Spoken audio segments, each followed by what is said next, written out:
Let's now take a minute of silence for the lives that were lost and irreparably harmed on January 6, 2021.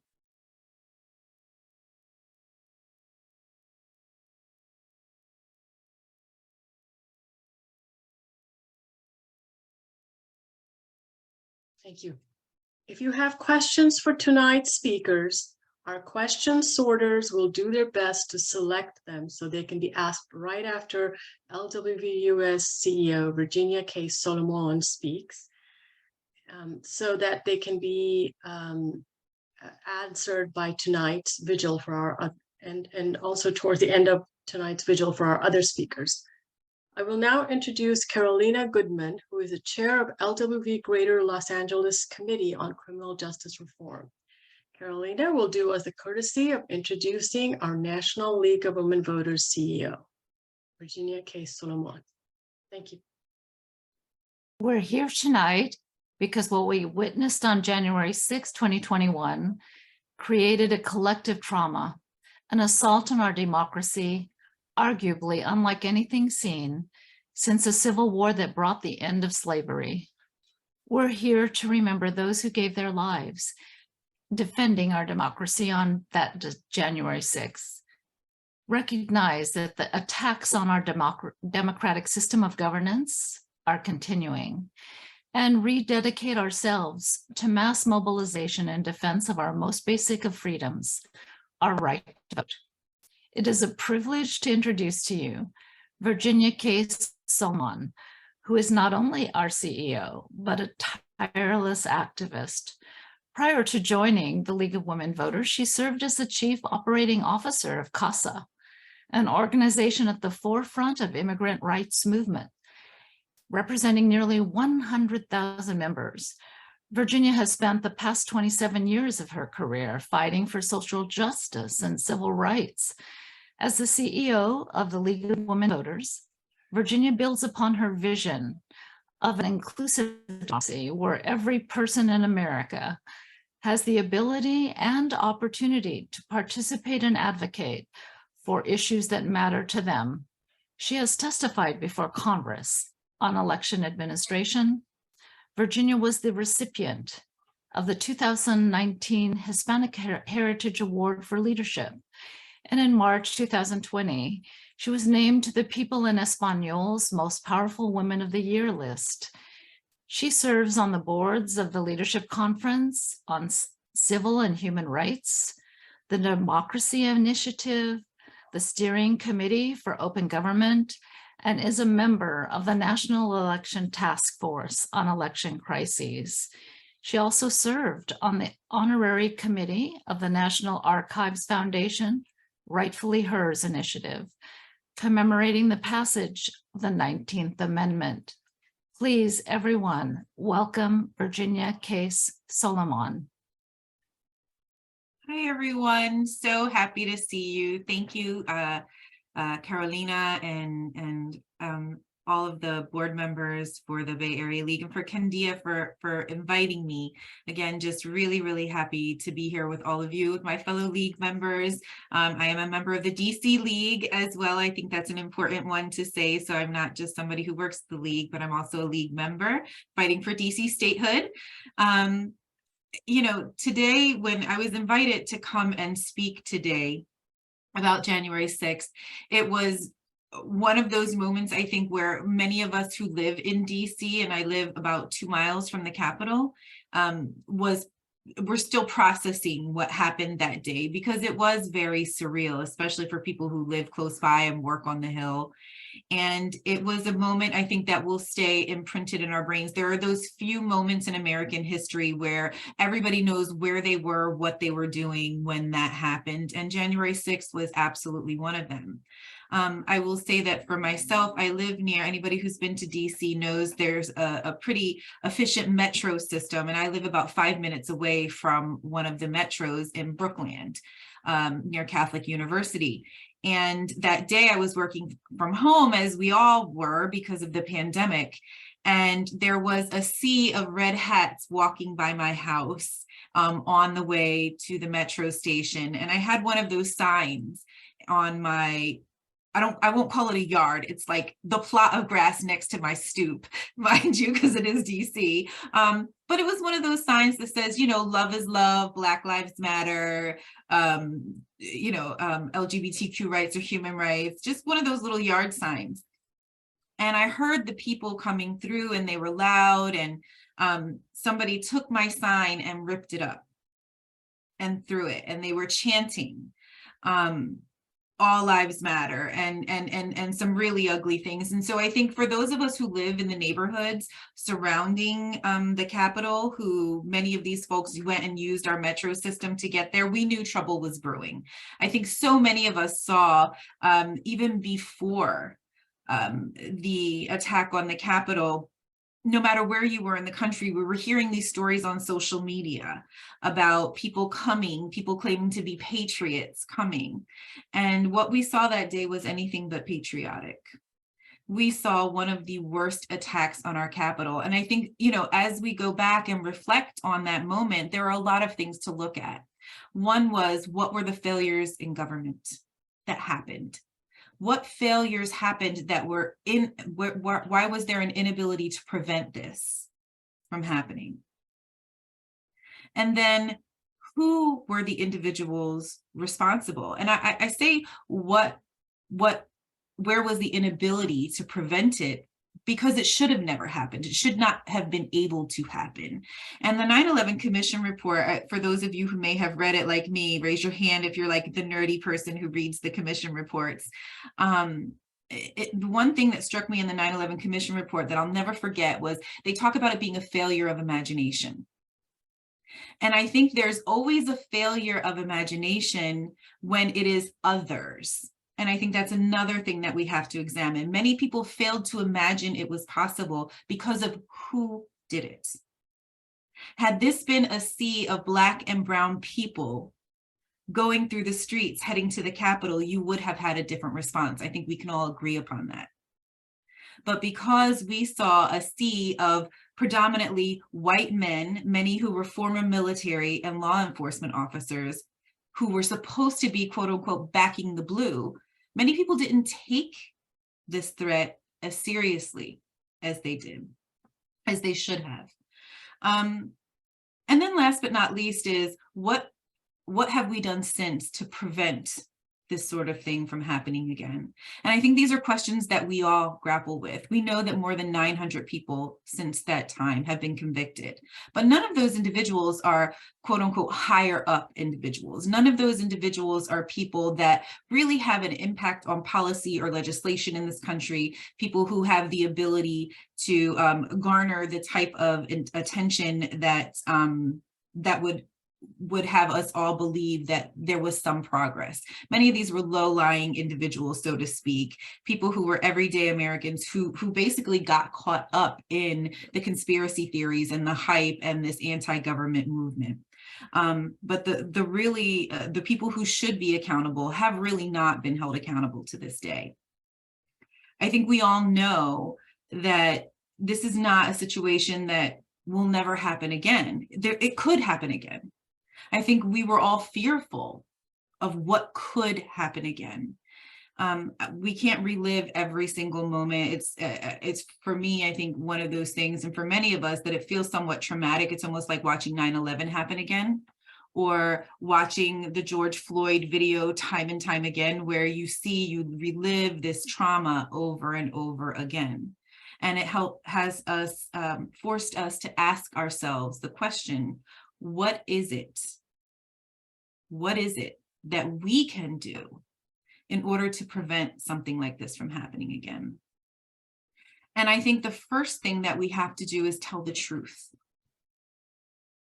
There is a battle right now that is happening on how history will be written.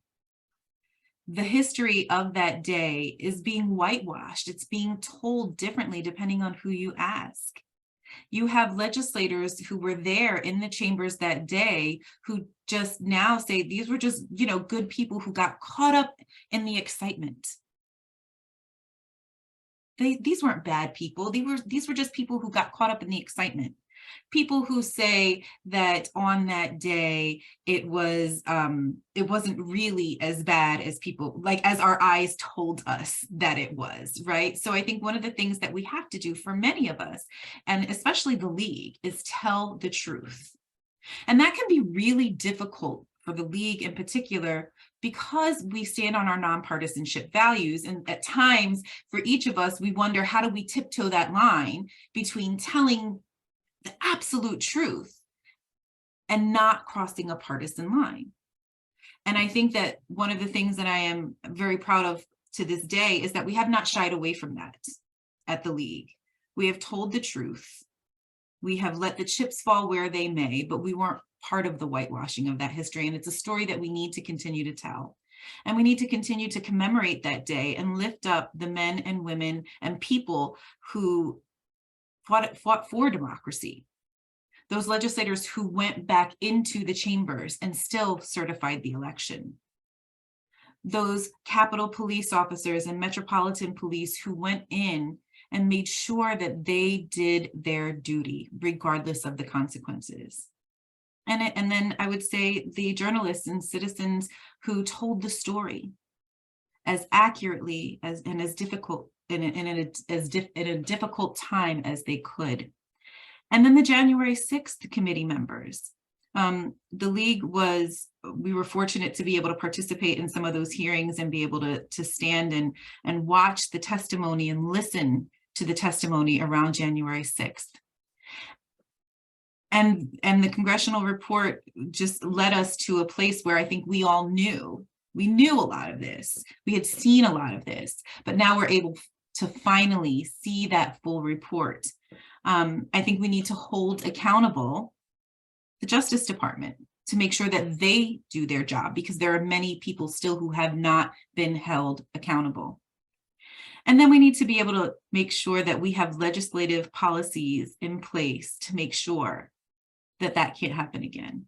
And while we were able to fight to get the ECA passed, thankfully, and this is something that the League was very, very closely engaged with. Thank all of you, especially those of you who called and pushed and helped to lobby for that effort, having our voices heard. But the Electoral Count Act is just one very small piece.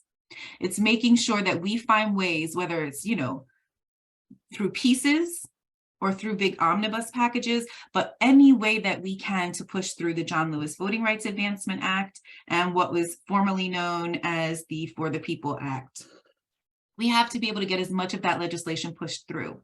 But beyond that, there are also provisions that we need to put in place at the state and local level. It's making sure that we double down on our watchdog status. The League is known as a watchdog for good government. This is a time when we can really engage our League observers, making sure that we have a strong League observer corps who is looking at everything from school boards to what's happening at the local and state level to make sure that we are holding elected officials accountable. And then last but not least, I would say that we have something called the Democracy Truth Project that we've been shaping out. We've been doing a lot of testing, and this all falls under the Campaign for Making Democracy Work, but it's part of our work, but it's all part of our civic engagement efforts. And the other, and for us, telling the truth, combating mis and disinformation, malinformation, lies, that's all part of our civic education work. And so making sure that we are developing a pipeline, not only of young people, but even think about it from a certain age when civics education fell from, the curriculum in schools, how many young people from millennials down who never really had a strong civics education. So there are ways that we have to be creative. We have to be disruptors in order to be able to use technology and harness technology, as well as working with our partners in the education system to make sure that people understand how government is supposed to work, because so many people fell prey because they didn't understand how elections and government is supposed to work. And so I think the thing that I take with me from January 6th, as much as it, and as painful as it was, is what are the opportunities? And how can the League play a role? We are a relevant entity. We are a very relevant entity. I was at the White House today for the Presidential Citizens Medal ceremony for those officers and other individuals on January 6th, and people who helped to support the election. Our dear friend Jocelyn Benson, who is the Secretary of State in Michigan, and others. And everybody was the League, the League, the League. We love the League of Women Voters. We're so happy the League is here and present. You all are the one entity that everybody trusts that can play a major role in preventing this from ever happening again. These are words that I heard today. And so when I say that, it's not just, you know, us pumping ourselves up and having a pep rally for the League. It's we really do play a unique role in this country, in this moment, and can really play an important part in helping to right the wrongs, to make sure that they never happen again. And I think that's our most important and critical takeaway from January 6th, is that the League, each one of us, collectively, the power of us, the work that we do together on a day-to-day basis, it's not for nothing.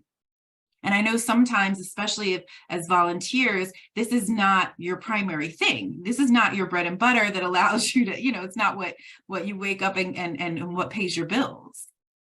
So the work that you do and the way that you show up for democracy, it matters. It matters more than ever. And we need to bring as many people as we can into that fold, into that mix, so that we can be stronger, so that we can have a bigger table. So we can have more voices reflected from a variety of different communities, because we are stronger in numbers. And so, you know, I want to make sure that there's time for some questions and answers, but I really want to thank you all again and just say how much I truly appreciate, especially California. For those of you who have met me before, you all know I love California. Carol was one of the first people I met. Adina was one of the other people I met. And I don't know if my dear friend Chris Carson, who I love, who is one of my mentors, is on here or not tonight, but she hired me. So I have to, you know, I don't have to say it anymore because she doesn't sign my paycheck any longer, but I love Chris Carson because she is one of those individuals who is just relentlessly passionate about our democracy. And she's taught me so much. But, you know, California plays an important role. You all are one of the, you know, you have your own economy, right? You could be your own country if you wanted to, and California shows up all the time. And so I just want to thank you all so very much for inviting me, and also for all of the work that you're doing, because California really does lead the country in so many ways. And so I do again want to open it up, but also to give gratitude and thanks for you all for having this event this evening, and for being able to take the time to reflect on what we can do to make sure that we never see a January 6th style attack happen again. Thank you so much, Virginia. We think we want to open it up for questions, because we've received so many till about 6:10 PST, so that folks get a chance to pose their questions. So my name is Candia Mosley Gandhi. I'm from the Berkeley Albany Emeryville League. And again, thank you everyone for joining us this evening. I'll start with one of the first questions we got. So some of the insurrectionists and election deniers are now in elected office. What can be done to prevent them from further destruction of our democracy? Well, I think that's the $64 million question. I don't know that I have the best answer. What I can say is that we hold them at bay. And I think, you know, this past week, I'm sure you have all seen the dysfunction that has been taking place in Congress, where we just have congressional representatives elect. We don't even have actual congressional representation right now. And I think one of the things that we need to do is anticipate what would happen if people wanted to be most disruptive. This is a chess game for us. We're not playing checkers. This is 3D chess. We always have to be anticipating what damage could be done. That failure of imagination that I spoke about from the 9/11 Commission report, we can't have that. We can't have a failure of imagination. And so we need to be thinking ahead all of the time. I think there are a few things once Congress gets its act together and is actually sworn in, once they have a speaker who knows if tonight is the lucky, what is this, 13 or whatever, tonight at 10 p.m. my time, in about an hour from now. But then it's a matter of making sure that we are lobbying and holding people accountable. And this is where I think the power of organizing really comes into play. There are about 150 election deniers who were elected to Congress this year. You see the most prominent 20 of those who have been really engaged in this past week, but there are 150 election deniers on the Republican side of the House. And I don't say that as a partisan statement, it's just fact. There's analysis, you can go back and look at it, happy to share articles.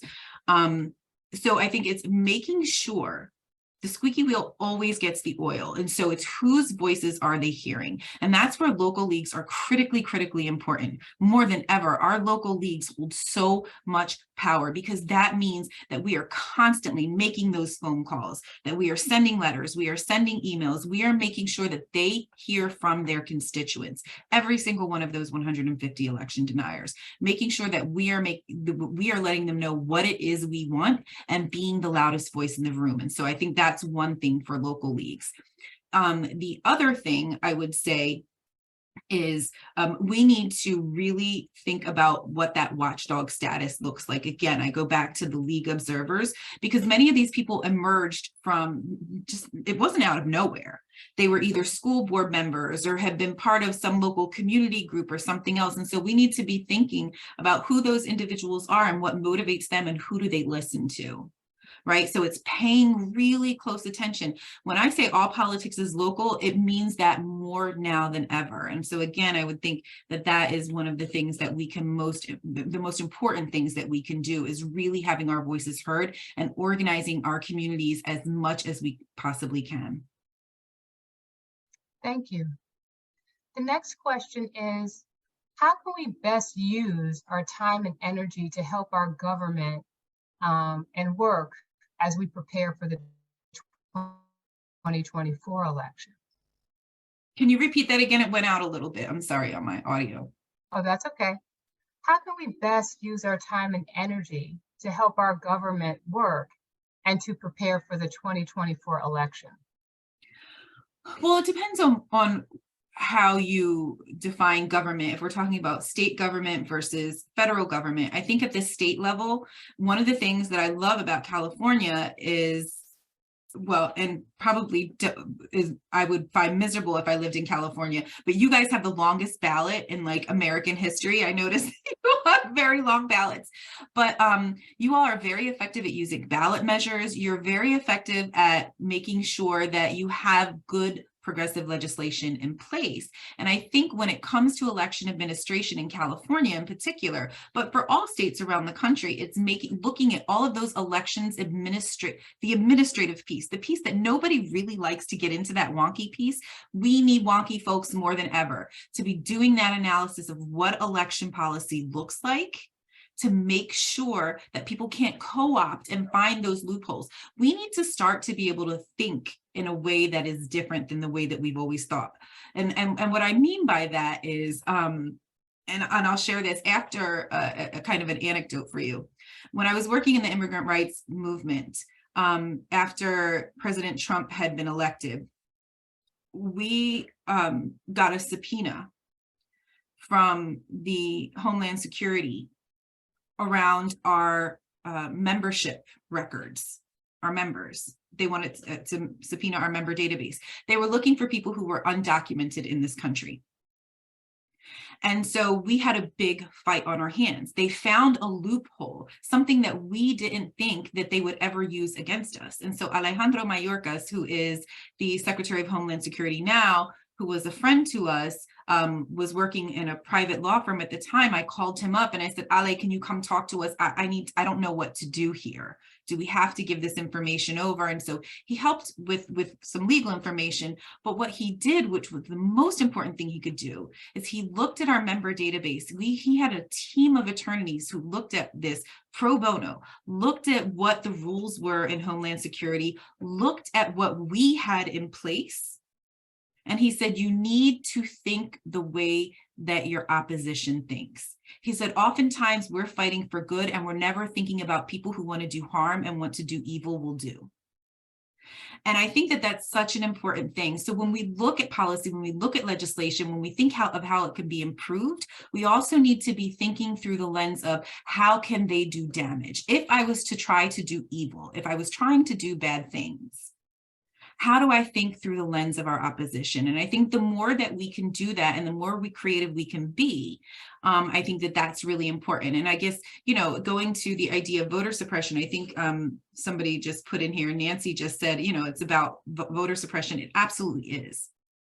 And that's why we have to think about, if you wanted to suppress the vote, if you wanted to overturn the vote, if you wanted to do those things, what would you do and how would you attack? And so they're going to find loopholes. And I don't say this as a conspiracy theorist. I used to think I was, but now I realize, no, this is really what is happening. And it's happening very much at the state and local level before it even gets to the federal government. And so I think that's one thing that everybody should be doing, is how can they do damage with what currently exists? What are the loopholes? How do we close them? And how can we make sure that they can't take advantage of rules that already exist and bastardize those rules? I think what you just said relates to the next question that we've been given. So someone wrote, I am concerned about leagues in states where voter suppression is most intense. What can we do as California leagues to support our brothers and sisters in other states?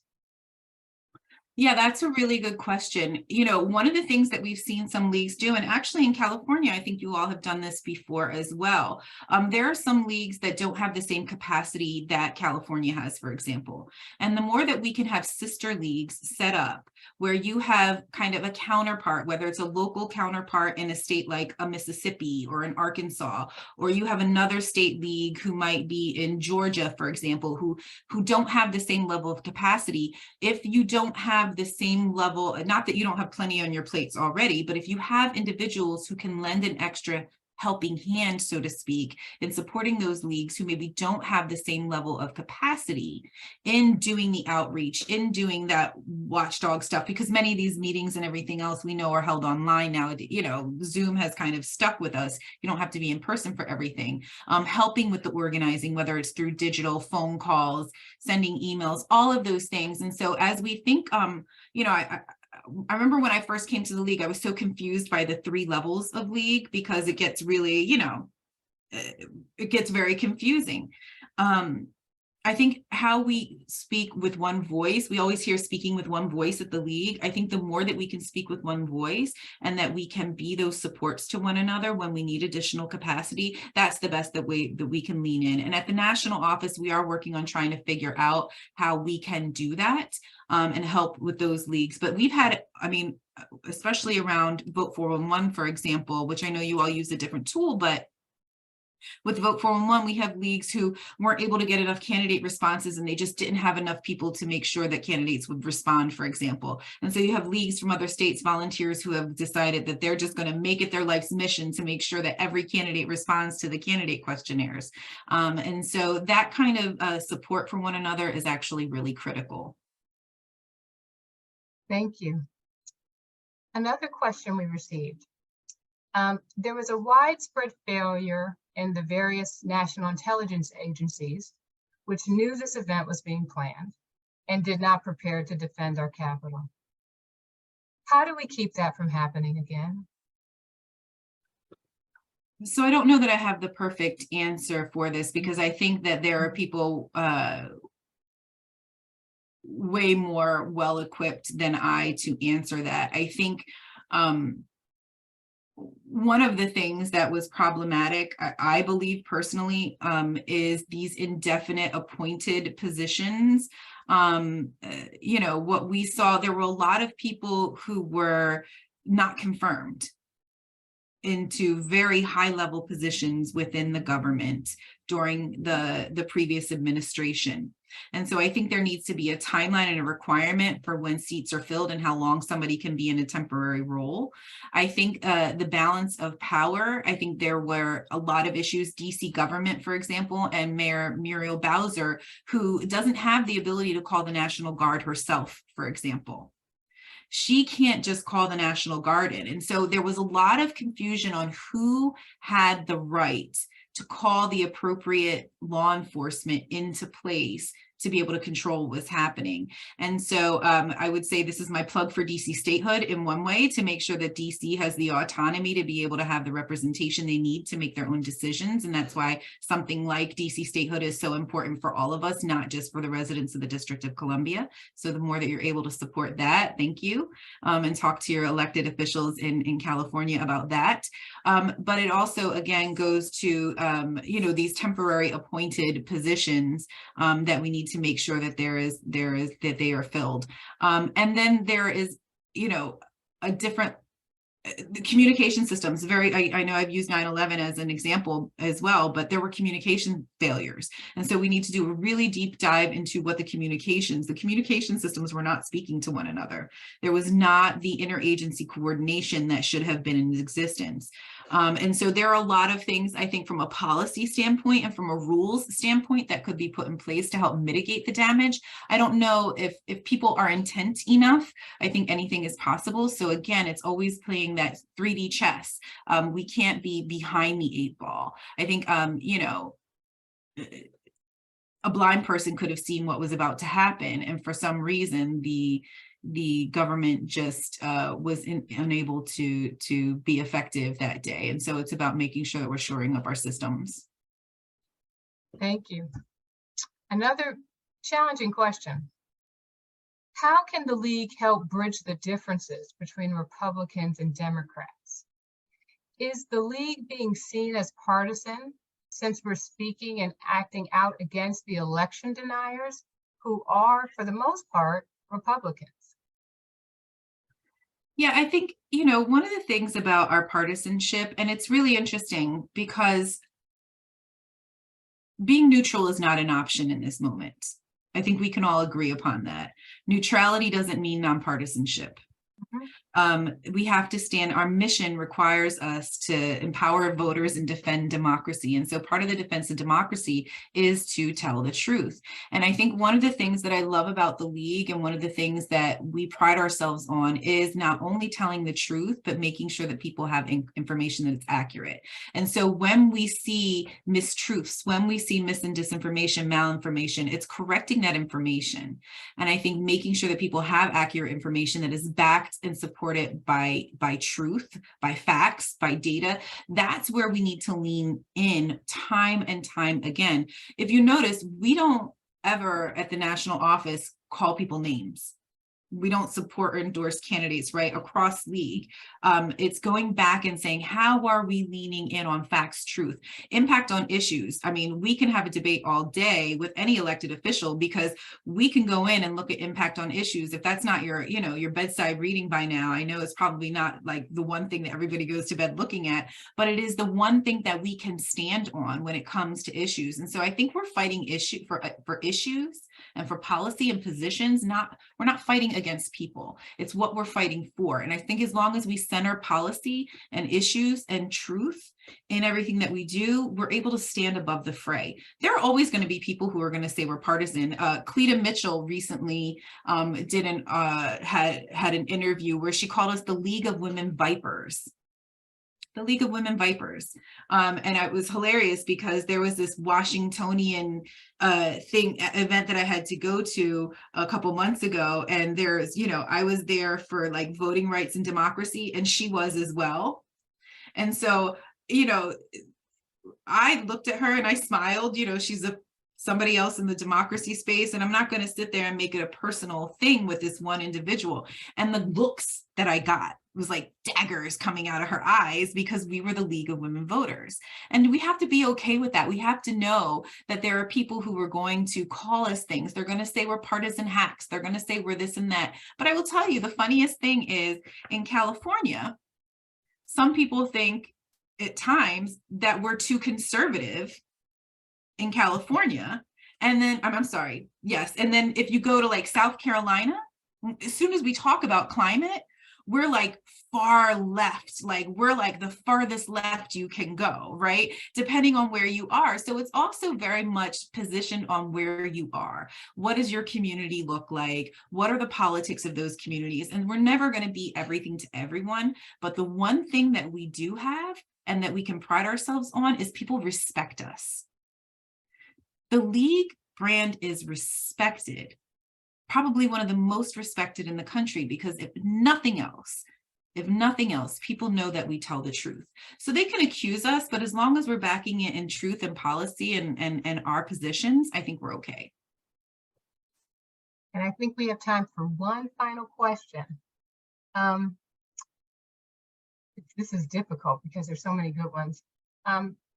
What's being done in the states that are denying a woman's right to choose? What is the league doing? So leagues are doing a lot of different things. It depends on which state, because there are so many, so many of the leagues automatically had trigger laws and everything else.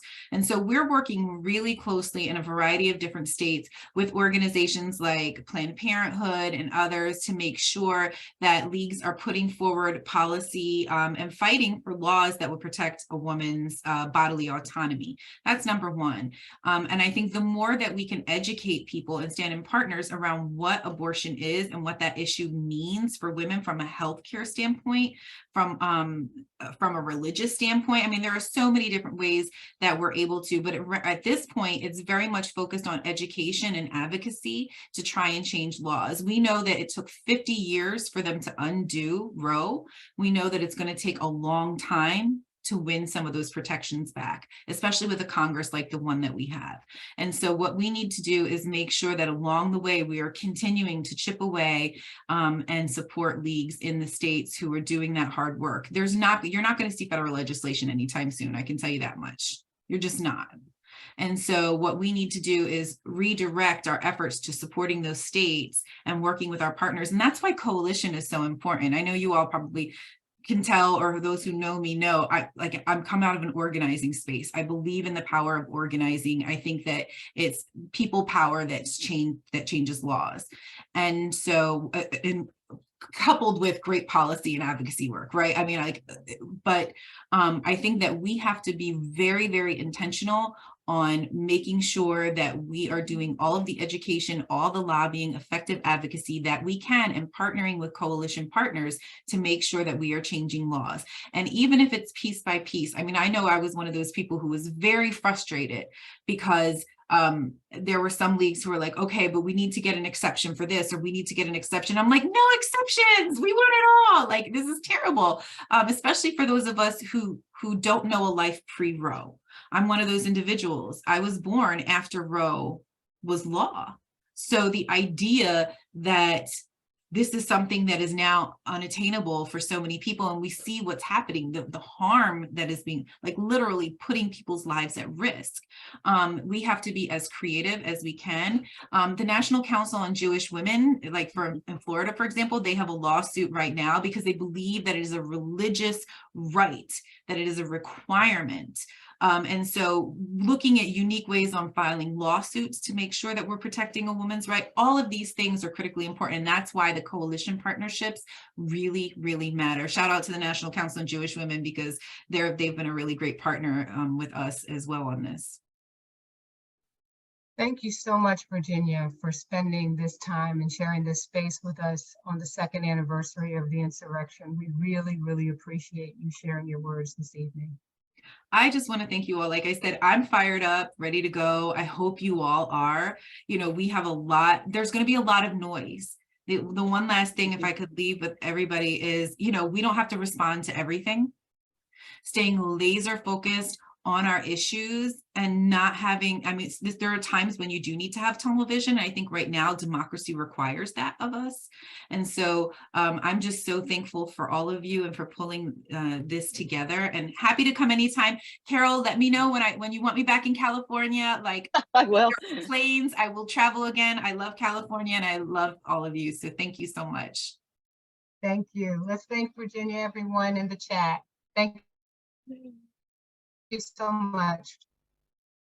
So it is now my privilege to be able to turn it over to our leader in California and President, Carol Moon Goldberg. Good evening, everyone. Welcome for being here. And Virginia, thank you so much for sharing your passion and your service to the League. It is so important, and it is so inspiring to all of us. Whenever you show up, everyone's like, oh, we get to hear Virginia speak. And I wanted to say one thing. When you mentioned the League of Women Vipers, I had a 7th grade teacher who told me If they're calling you names, it's because you're doing something that they don't like. And if we weren't doing something they didn't like, we wouldn't be called names. We would just be ignored. So it's a badge of honor. So not pleasant, but it's still a badge of honor. So I wanted to start here by talking about a woman named Doris Haddock. She was a political activist, and she became very famous in the 1990s because she adopted campaign finance reform as her big issue. And she actually, at a very advanced age of about 88, undertook to walk all the way across the United States in stages, not like all at once. It took her 14 months to do it. She was called Granny D, and actually there's a documentary about her called Run, Granny, Run. And she also, by the way, was arrested for, quote, demonstrating in the Capitol building in the late 1990s. She was reading the Declaration of Independence on the Capitol steps, surrounded by other activists in favor of campaign finance reform. She was arrested. I'm happy to say she wasn't held for anything. I think she and her fellow protesters, demonstrators, were released after they paid a $10 administrative fee. I just thought I'd bring that up. It's an interesting contrast to what happened 2 years ago. But the reason I bring her up is because she said something that just sticks with me. And that is that democracy is not something that we have. It is something that we do. And that made so much sense to me. And essentially what she's telling us is that democracy is not guaranteed.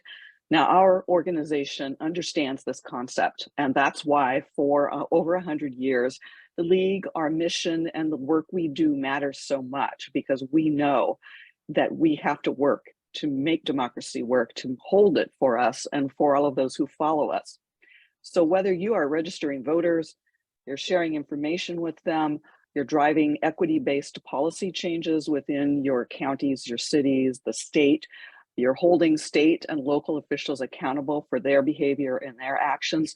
You are making democracy work. You are doing democracy. And I thank you for that work. And I urge you, please, to continue it.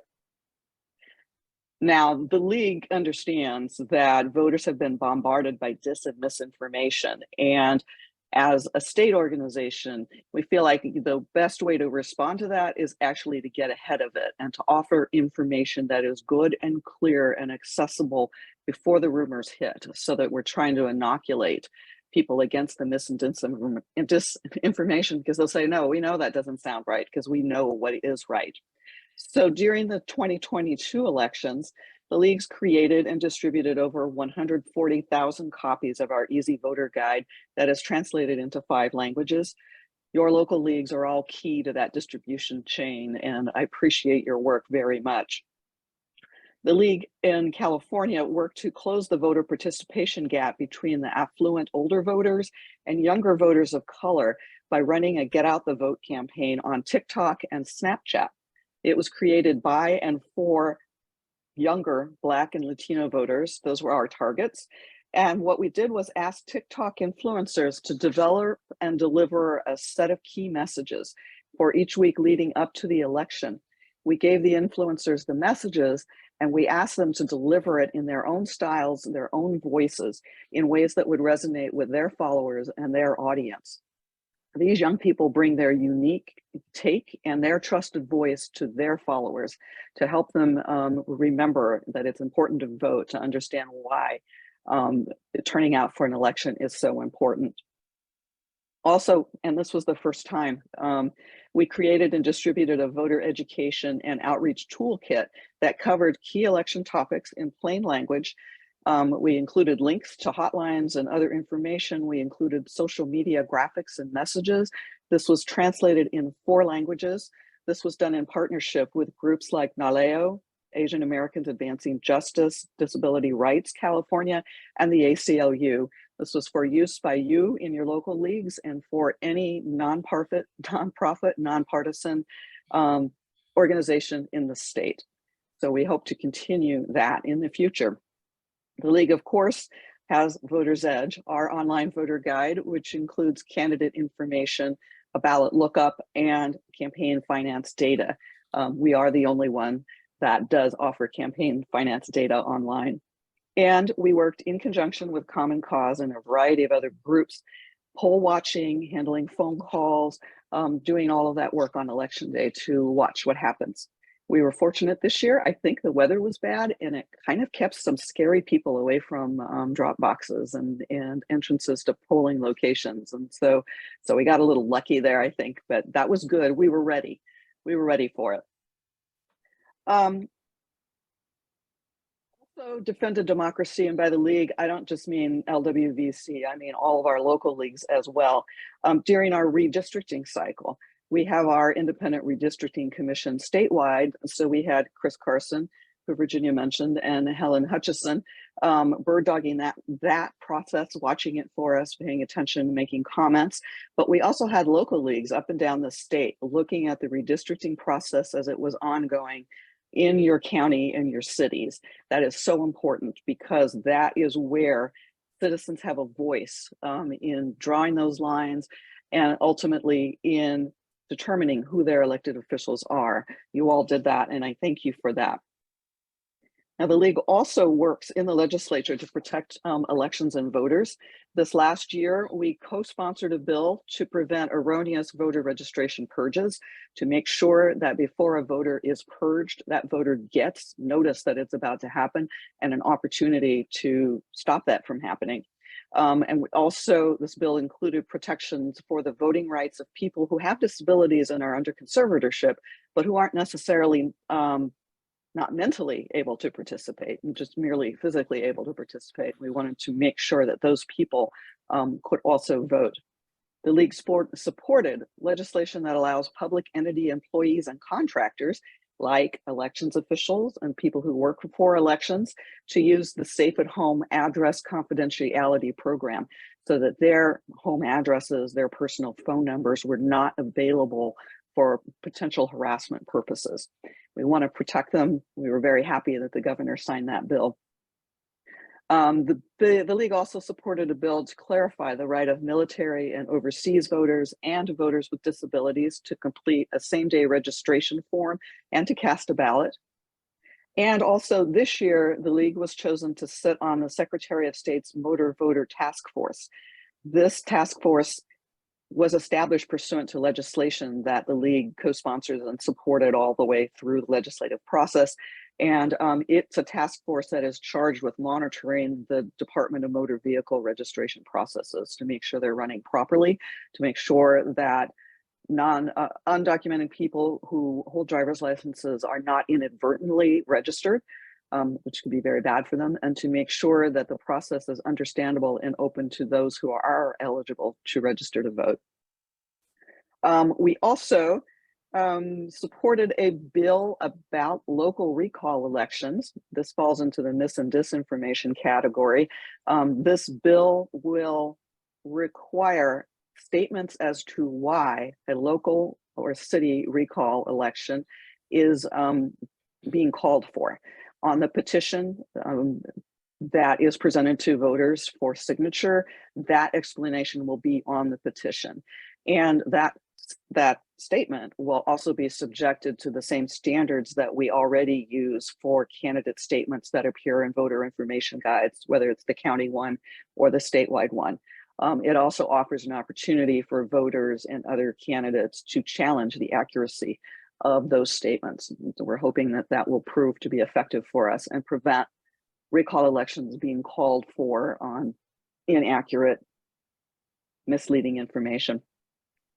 So coming up, because the legislative session just started this week, we have some things in the works, redistricting again. Several years ago, you might remember the league co-sponsored the Fair Maps Act that actually laid out criteria for drawing city and county districts, similar to what we have at the state level. As I mentioned before, your leagues monitored that drawing process, and we are in the process of doing a study and working on a paper to see how that worked, to find out what the weak points are, and hopefully to suggest some legislation to shore up those weak points and improve the process overall. So we expect to see legislation coming out of that, which we are definitely going to be co-sponsoring and being a part of. And so keep your eyes open for that. It'll be very interesting. Also, in the last year, we, the League, led a coalition for the first time voter education and outreach legislative budget request. Rather than sponsoring a bill to go through the legislature, we wanted to go directly to the budgetary process to ask for a voter education budget line item, basically, and to use voter education and outreach to shrink the participation gap between the older, whiter voters that vote in large numbers and everyone else, which will ultimately help us create a more representative democracy. We attracted a great bunch of legislators to support it. We had, I want to say, 12 other organizations working with us through this process. Unfortunately, it didn't work this time, but it's a new year, it's a new legislative year, and we would like to see if we can get that incorporated into this budget. And the ask would be for not just a single year of voter education money, but multiple years of money, and a commitment to continue that for the future. So that's just a small taste of what is to come. So in closing, I would like to remind you all that election season is not the only time to work for the League. We have so many things that can be done, not just in terms of supporting legislation, but also doing, as Virginia mentioned, observing your local boards, your local city councils, your local boards of supervisors and school districts, keeping an eye on that and sharing the information that you have when you see something that isn't going right. Many of you in the course of working on voter education stuff also worked with a variety of community partners in your neighborhoods, in your counties, in your cities. Stay in contact with those folks. See where else you can work. It doesn't have to be election related. It could be sharing duties like election observers. It could be about an issue that comes up in your community. Keep an eye on those, work with those groups, and that way you develop information that is useful to you, and you remind everyone that the League is there to help, and that we understand even simple things like, yes, you can take advantage of the public comment period in your city and counties, and and show people how to do it and demystify the process and help do that. But seek out people, find out where we can help.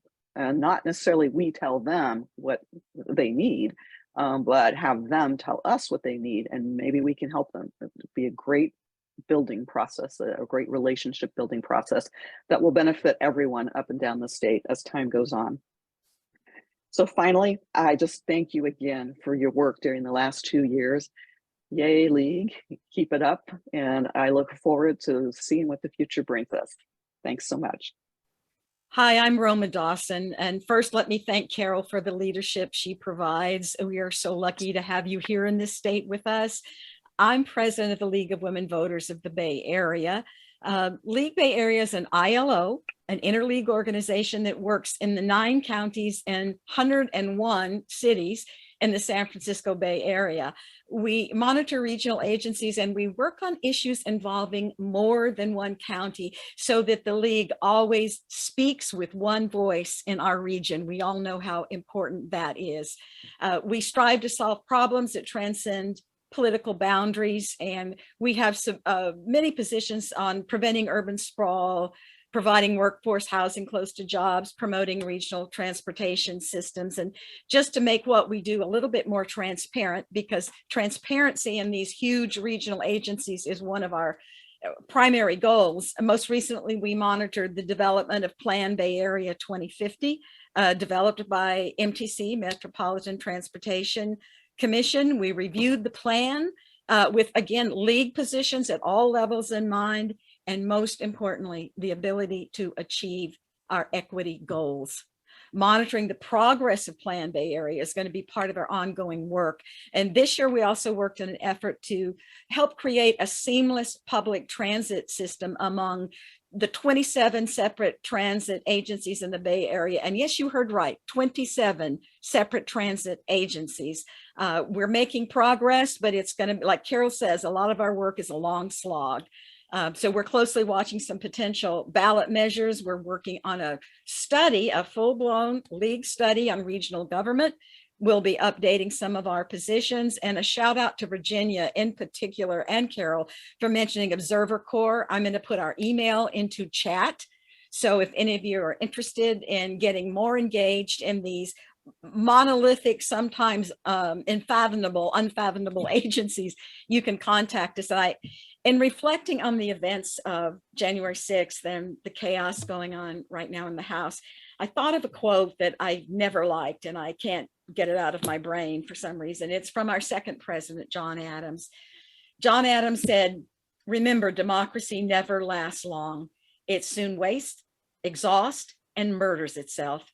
There has never been a democracy yet that did not commit suicide." Those of us that volunteer our time on behalf of League of Women Voters, I firmly believe we're a critical firewall to protect democracy. There are few organizations like us that are truly nonpartisan. So at all levels of the League, local, county, regional, state, national, we need to redouble our efforts to educate and inform residents and do our part to restore confidence in government. And let me just close now by thanking the organizers, Berkeley, Albany, Emeryville, and all the others that worked on this important remembrance. And we send thanks to all of you that are participating tonight. Many, many thanks. Thank you so much, Roma. I'm Laurel Plimier, and I am the president of the League of Women Voters of Piedmont in California. And I'm just going to close us out a little bit here. All of these efforts that everyone has talked about, Virginia and Carol and Roma, all of these efforts related to election work and advocacy work take people. You know, volunteers who are passionate about democracy, who want to help create communities we're proud to be a part of. If you have a few hours to volunteer from time to time, please consider helping us. If you aren't yet a member of the League, reach out to your local league to join. Alex will post a link in the chat to help you find your local league. If if you do join the League, your dues alone help fund our advocacy efforts at the national, state, and local levels. If you have more time and you want to be more involved, please reach out to your local league. Tonight, we're celebrating all that we have accomplished, and it's really easy to be cynical if you pay attention to the national news. Democracy is messy, hard work, and we're never going to reach our goal of defending democracy and just be able to step back and say, mission accomplished, we're done. There's always going to be more work to do. So we hope that you will help us with some of that work in the months ahead. We need to get started on the work now, leading up to the 2024 election. And in doing that work, locally, you are on the front lines and really contributing to our goal of defending democracy. And in the future, we'll be celebrating you when we do celebrate our wins. And so now I'm going to turn things over to Saida to close this evening. Thank you, Laurel. Again, heartfelt thanks to all of our speakers and to all California leagues and to our active co-sponsors. Most importantly, many, many thanks to all of you for attending and supporting this event.